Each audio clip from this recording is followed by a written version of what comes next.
Now he's been wanting to put garlic chives in everything. Not everything. Dad, the side of your face is drooping. Mom? It's probably nothing. Dad, are you okay? You're slurring. Why are you slurring? Raise your arms up in the air for me. Dad, are you okay? Gracie, call 911. I can't sleep. Dad! Tim! I need an ambulance to 7th floor. Tim, look at me, Gracie. Tell him to hurry. Tim, look at me, Tim. I don't know. I think he's having a stroke. Carol, sweetheart. There, my husband. I think he's cold. Are you cold, honey? Are you cold? Okay, Gracie. See, Gracie's gonna come, sweetheart. We're just gonna go in the ambulance room. Now we're gonna go to the hospital. Okay? Huh? I'm right here. Gracie, meet us there. I'm right here. Okay. Okay, here we go. You just stay right here. You just stay and breathe. Just breathe. Tim?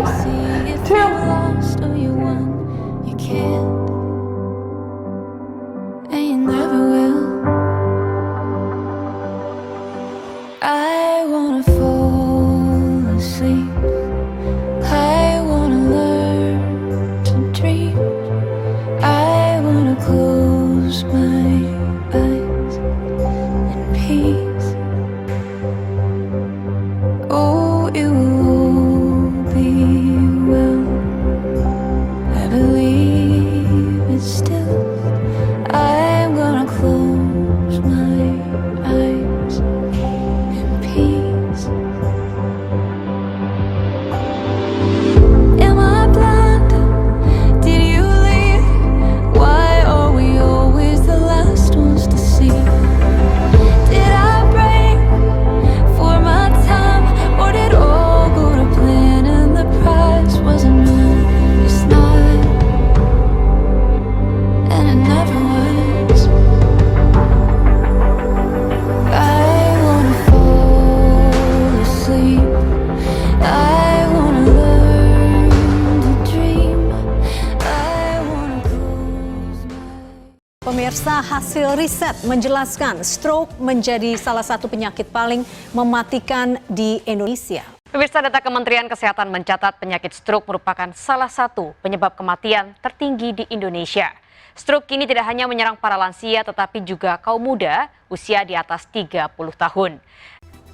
Data Kementerian Kesehatan Republik Indonesia di tahun 2018 menyebut sebanyak 1,2% penderita stroke berasal dari kalangan usia 15 sampai dengan 24 tahun ya. Sementara itu Pusat Pencegahan dan Pengendalian Penyakit Amerika Serikat ini juga menyatakan bahwa angka stroke di kalangan usia muda kian mengkhawatirkan. Waktu itu Papa ada di rumah? Ada di rumah, Oke. pagi tuh masih main sama Bima, Bima, masih main. Cuma terus aku perhatiin kok suaranya cadel. Oh, oke. Cadel, kemudian pas aku lihat, Papa coba lihat mukanya, kok agak miring Udah ya. miring sebelah. Miring. Udah terus aku bilang yuk bawa ke dokter ya. Tadinya ya pikiran cuma ke dokter biasalah cek Iya. gitu, nggak mikir sama sekali Check bahwa up. itu stroke. Udah akhirnya aku sempat telepon saudara aku direkomendasi rumah sakit yang memang ada stroke centernya. Udah kita bawa ke sana, ternyata benar positif stroke dan termasuk sedikit terlambat, tapi tidak terlambat banget. Nah bingung Iya. ya kondisinya. Jadi Jadi gini, ini stroke itu ringan ternyata gitu ya? ada namanya istilahnya apa golden hour. Jadi di bawah 4 jam kalau kita segera bawa ke rumah sakit Masih bisa dibantu. ketolong. Oh, oke. Masih bisa ketolong. Jadi kondisinya itu tidak akan sampai masuk stroke yang parah. Parah. Maksudnya kondisi di otaknya.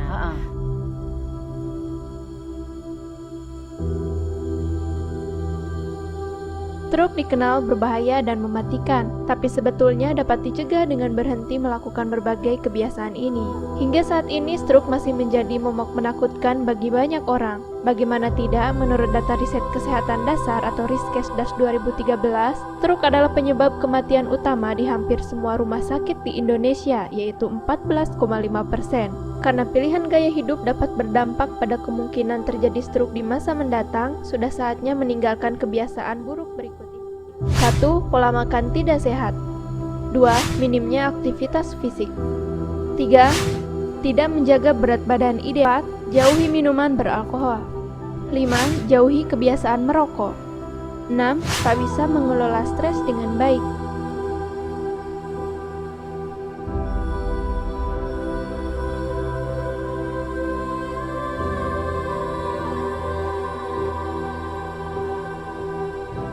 Satu, stroke perdarahan. Satu lagi, stroke tidak perdarahan. Yang tidak perdarahan sekitar 85%, itu penyebabnya sumbatan. Bisa trombus, artinya sumbatan di tempat, atau embolus, artinya ada klot yang lepas dari tempat lain, akhirnya nyangkut di otak, sehingga menyumbat juga. Nah, yang stroke sumbatan ini bisa sementara, bisa permanen. Nah, yang satu lagi, hemoragik itu 15%, itu yang perdarahan. Jadi nanti dibahas, jadi penyebabnya banyak. Bisa aneurisma, tadi yang saya bilang bahwa tadi ada pasien usia 10 tahun itu, nah itu aneurisma. Ada juga AVM, ya, ada juga perdarahannya dia paling banyak memang gara-gara tekanan darah tinggi, ya. Ini yang banyak dipahami adalah, oh yang dioperasi itu yang perdarahan. Enggak begitu ya, bukan begitu. Jadi ada indikasi operasi mau untuk pasien yang sumbatan maupun yang perdarahan. Nanti kita bahas. Nah ini untuk gambaran yang perdarahan ya, yang paling kiri nomor 1 itu perdarahan di otak kecil. Ini ruangannya itu kecil, di otak kecil itu kecil sekali. Jadi 10 cc kita harus operasi. Yang nomor 2 itu namanya ventricle. Jadi yang bentuk kupu-kupu ini itu ventricle. Itu ada ruangan sebenarnya di otak kita, isinya cairan bening. Fungsinya ngasih makan sekalian ngangkut sampah di otak. Nah, kalau dia berisi darah kayak gini, cenderung terjadi sumbatan nanti. Nah ini terpaksa dioperasi. Nomor 3 gambarnya itu biasanya gambaran aneurisma. Jadi pecahnya di pembuluh darah besar di dasar otak ya. Yang nomor 4 yang paling pinggir kanan itu perdarahannya di batang otak. Yang ini kita nggak operasi karena terlalu dalam ya. Ada penelitian memang belakangan untuk bedah saraf yang sangat agresif dioperasi, tapi di Indonesia untuk perdarahan batang otak sampai sekarang belum dianjurkan untuk operasi ya. Nah ini gambaran intraoperasi ya. Kita lihat kita operasi dengan mikroskop, makanya gambarnya bisa sejelas ini. Jadi semuanya mikro, pembuluh darah juga kelihatan besar ini sebenarnya karena mikroskop. Nah itu aneurismanya, benjolan seperti itu ya. Kita harus pisahkan dulu dari jaringan-jaringan yang lain. Dan setelah aman baru kita klip. Itu klipnya warna kuning itu klip. Sementara, kemudian ada klip satu lagi, klip. Ini kita masuk klip permanen. Ini pas di aneurismanya. Kemudian klip yang sementaranya dilepas setelah ini ya.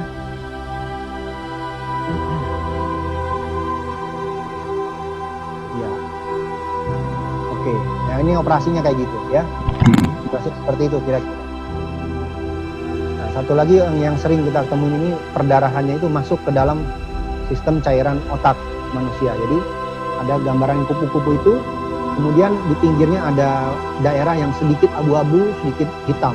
Nah itu menunjukkan ada tumpukan cairan yang sangat besar dengan tekanan yang besar. Nah ini kita harus alirkan cairannya. Darahnya mungkin tidak akan ikut keluar, tapi dengan tekanannya keluar, kerusakan yang terjadi di otak bisa kita batasi ya. Nah, caranya itu gambarnya kita lihat sebelah kiri itu kita masukin selang kayak infus sebenarnya, kita masuk langsung ke sistem cairan otak. Coba diklik gambarnya itu ada video. Jadi lubangnya nggak besar. Jadi ada operasi yang memang besar lubangnya, kita perlu insisi besar. Tapi yang untuk kasus seperti ini tidak perlu insisi besar. Jadi lubang hanya sekecil itu, ya. Nah ini kita bor, ada bornya. Bornya itu memiliki sistem untuk berhenti sendiri, ya. Ini kita buka selaput otaknya, kemudian kita masukkan selang yang untuk mengalirkan cairan otak tadi. Nah ini kita lihat tuh ya. Darahnya keluar, itu darah. Sebagian darah bisa keluar ya. Ya setelah itu kita fiksasi, kita ikat selangnya ke sekitar, dan ini bisa kita tunggu. Dengan harapan pasien tidak perlu menjadi permanen, tergantung dengan selang, harapannya ya. Kemudian kita stopper lukanya. Biasanya 7 hari sampai 10 hari, ini kita harus ada keputusan bila darah tetap mengalir kencang ya terpaksa kita ganti dengan selang permanen. Ya, kita sebut vivision.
stroke itu termasuk pembunuh 3 besar pembunuh nomor 1 di Indonesia. Kenapa orang stroke itu kan pecahnya di otak?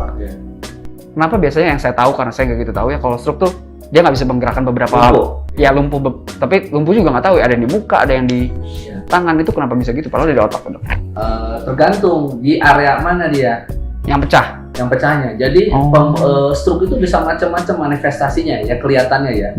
Bisa ada yang lumpuh sebelah, kaki dan tangan, ada yang lumpuh tangan aja yang lebih lemas, kakinya nggak terlalu, bisa mukanya aja sebelah, yang lebih aneh lagi nggak bisa bicara, atau seperti orang gila. Orang gila? Seperti orang gila, jadi nggak lupa buang air besar di mana aja. Aduh. Bisa kemudian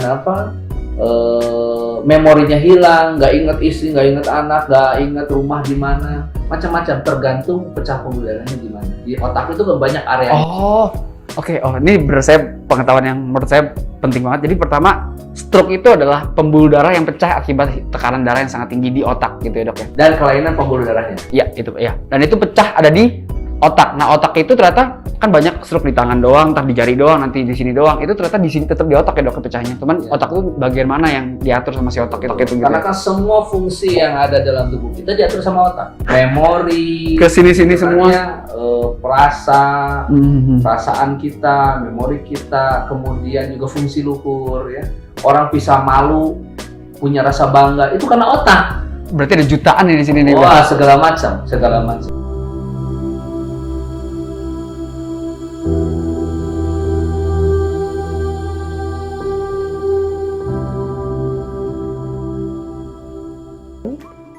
Inaktivitas jasmani, jadi aktivitas jasmani yang kurang dan usia yang semakin bertambah. Penyakit pembuluh darah kepala, ya, stroke bisa terjadi sumbatan di pembuluh darah kepala atau pecah di pembuluh darah kepala. Jadi pokoknya ini adalah penyakit cerebrovaskuler, artinya pembuluh darah di kepalanya terjadi gangguan. Kalau terjadi gangguan, baik sumbatan maupun pecah, dia bisa terjadi gangguan suplai oksigen dan darah ke satu bagian otak. Misalnya otak yang mempersarafi gerakan tangan misalnya, atau bicara, atau memori. Nah, kalau terjadi stroke, tergantung lokasi di mana dia terjadi sumbatan itu. Di area mana di kepala dia. Ya, kalau terjadi gangguan, dia bisa terjadi gangguan gerak, gangguan bicara, dia nggak bisa jalan, lumpuh, terus memorinya hilang dan sebagainya. Bisa menyerang beberapa tempat. Stroke bisa terjadi secara simultan pada beberapa tempat sekaligus. Tapi memang kebanyakan yang dominan pada satu area saja. Stroke yang sudah ada terjadi, yang kita bisa lakukan adalah menyelamatkan daerah yang di otak sebanyak mungkin, secepat mungkin. Jadi supaya nggak banyak daerah yang mati otaknya akibat stroke tersebut. Jadi kita bisa melakukan pengobatan, pengencer darah, oksigen dan sebagainya, obat-obat untuk saraf, untuk mencegah supaya kerusakan yang timbulkan oleh stroke itu minimal. Bisa. Tapi kalau disebut sebagai kata-kata sembuh total, memang sulit. Tapi kita bisa memfisioterapi, melakukan neurorestorasi, supaya bagian-bagian saraf yang udah terganggu tersebut bisa pulih kembali sedikit demi sedikit. Mengendalikan faktor resiko stroke. Faktor resiko stroke antara lain adalah hipertensi, diabetes, kolesterol tinggi, makanan terlalu banyak lemak, kurangnya aktivitas olahraga, stres yang tinggi, stres yang tinggi, stres yang tinggi, stres yang tinggi, stres yang tinggi, stres yang tinggi, stres yang tinggi, stres yang tinggi, stres yang tinggi. Ada beberapa faktor resiko lain yang sudah dimiliki dan sulit memang untuk diatasi. Misalnya dia punya aneurisma di kepala dia, pembuluh darahnya rapuh, bakat sumbatan pada pembuluh darah, riwayat keluarga dengan stroke, itu memang faktor-faktor resiko yang sulit untuk diobatin, yang sulit dimodifikasi. Misalnya usia, bertambah tua kita nggak bisa mencegah kan, usia bertambah tua terus, dan sering bertambahnya usia, resiko stroke meningkat. Gitu. Perokok bisa kita modifikasi. Perokok merupakan faktor resiko juga untuk stroke.